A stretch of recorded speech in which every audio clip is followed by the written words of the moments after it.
کسی جنگل میں خرگوش رہتا تھا جس کو گاجریں بہت پسند تھی۔ اس کو جہاں بھی گاجریں ملتی وہ کھانے لگ جاتا۔ ایک دن اس نے سوچا کیوں نہ ہم جنگل میں ہی گاجریں اگا لیں، اس سے ہم مزے مزے کے حلوے، گاجر کا مربہ، گاجر کے کیک بنائیں گے۔ اس نے تمام جانوروں کو اپنے منصوبے کے بارے میں بتایا کہ ہم کس طرح مل کر گاجریں اگا سکتے ہیں۔ لیکن مرغی نے کہا میری تو چونچ کام نہیں کر سکتی۔ بکری نے کہا مجھے نیند آئی ہے۔ بندر نے کہا بھائی مجھے سردی لگ جائے گی۔ کبوتر نے کہا مجھے ڈر لگتا ہے میں زمین پر آؤں گا تو شیر کھا جائے گا۔ بلی نے کہا مجھے اپنے دوستوں سے ملنے جانا ہے۔ چڑیا نے کہا میں اتنی مشکل کام نہیں کر سکتی۔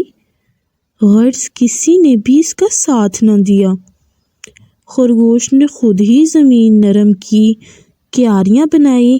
اب خرگوش نے پھر سب سے مدد مانگی، لیکن اس بار پھر سے بکری، بلی، چڑیا سب نے منع کر دیا۔ خرگوش نے بیج لگائے، پانی دینا شروع کر دیا۔ آہستہ آہستہ گاجروں کے پودے بڑے ہونے لگے اور تمام گاجریں تیار ہو گئیں۔ خرگوش نے سب گاجریں اکھاڑی اور ان سے مزیدار مربے، جام اور مزے کے کیک بنائے۔ کھانوں کی خوشبو فضا میں پھیل گئی۔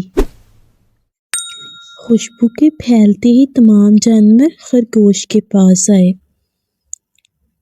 خرگوش نے کہا تم لوگوں نے میری مدد نہیں کی، اب کیا لینے آئے ہو؟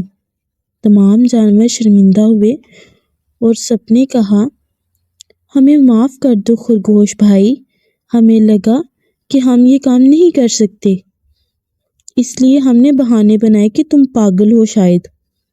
خرگوش نے کہا ایسی بات نہیں ہے، ہم کسی بھی کام کو سچے دل اور محنت سے کریں تو اللہ ہمیں ضرور کامیاب کرتا ہے۔ اس کے بعد تمام جانوروں نے خرگوش سے معافی مانگی اور سب نے مزے مزے کے مربے، جام اور کیک کھائے۔